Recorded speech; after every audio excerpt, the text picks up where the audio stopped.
The makers of Alka-Seltzer bring you Lum and Abner.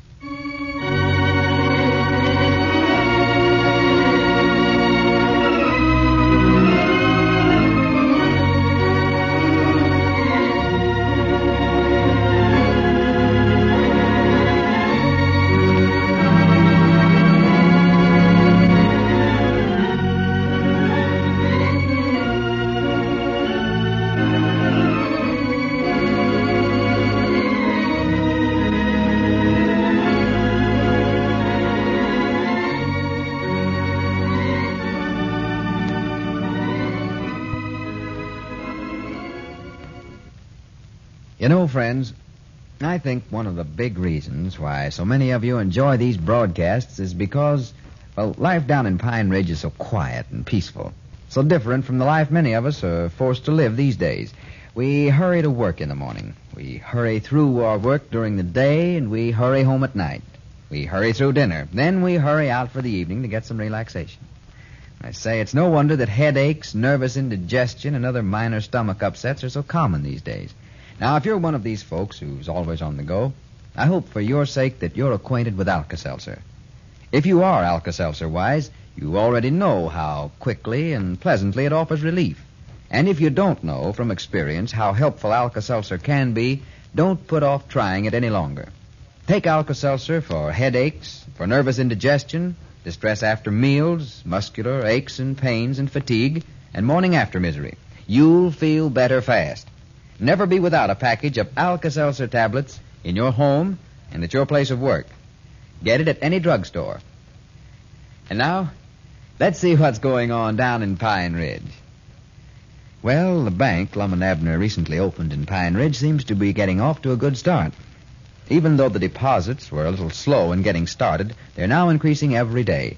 And the old fellows are quite excited over the prospects of their new business venture. As we look in on the little community today, we find Squire Skimp over at the bank talking with Lum. Listen. I'm sorry, Squire, but we just ain't making no loans right now. Well, that's all right, Lum. There's no hard feelings. I just thought if you had money to loan, why, I could use a little right now. Yeah, well, we had to sort of slow down a little on the loans for a while.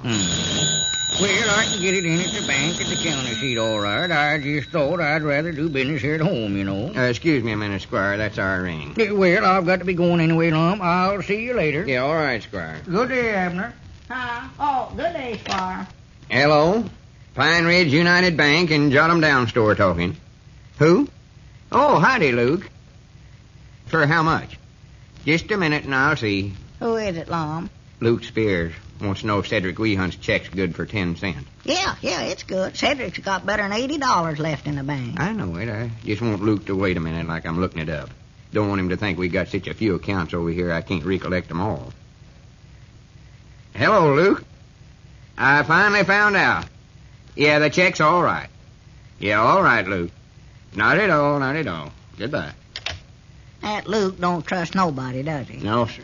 I believe Squire was kind of mad, Lum. You turned him down on that loan. I don't care. He's awful slow pay, Squire.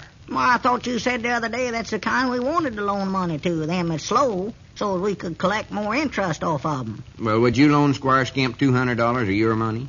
Why, no, of course not. Well, most of the money we've got in the bank belongs to me and you. That's the reason I've shut down on the loans. Well, I thought you said that's the only way we could make any money out of the bank, though, was off a loan. That was before we put our money in here, though. We've got about $5,000 on deposit in here now, and $4,000 of it is ours.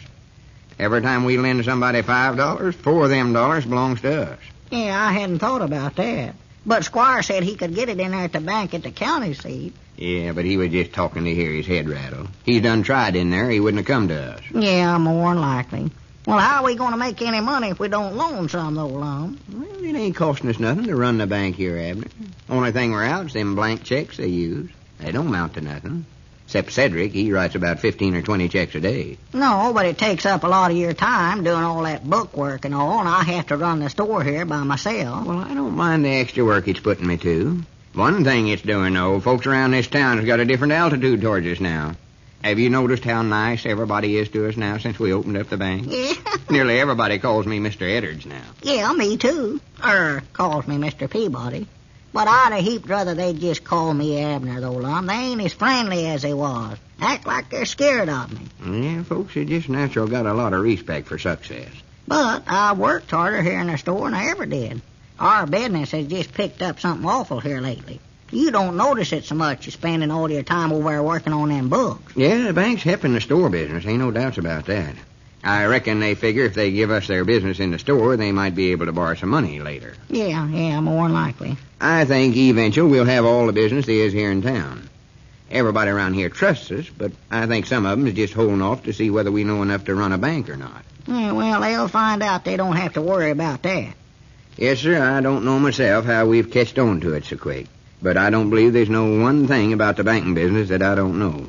Must have just been an inherit with me. Yeah, I believe old man Bledsoe must have decided his money was safe.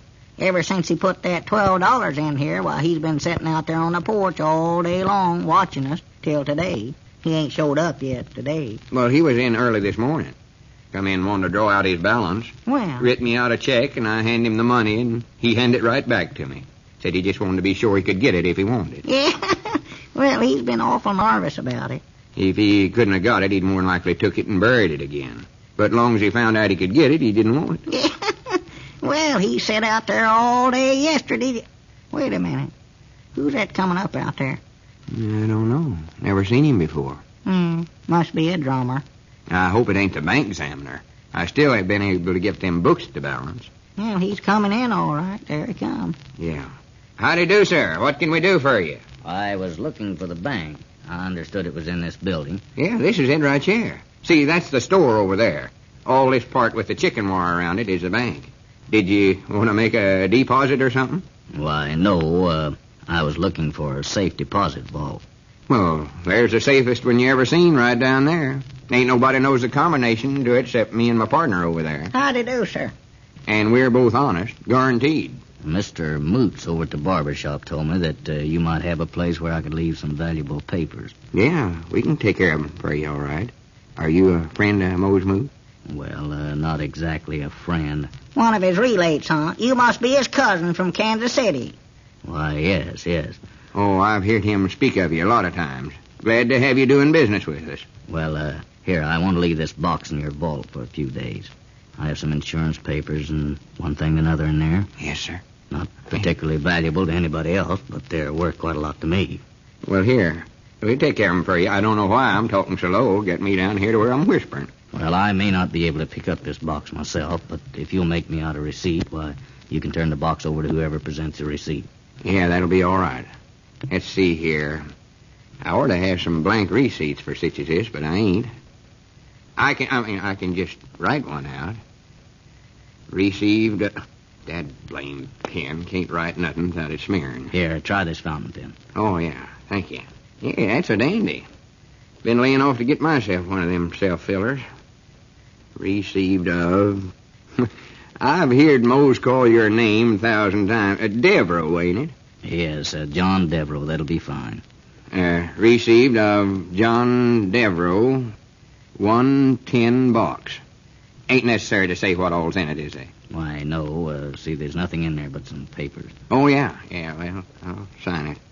Lum Abner's president and cashier. That'll make it double official. Just remember, don't let anyone have this box unless they present this receipt. Oh, no, sir.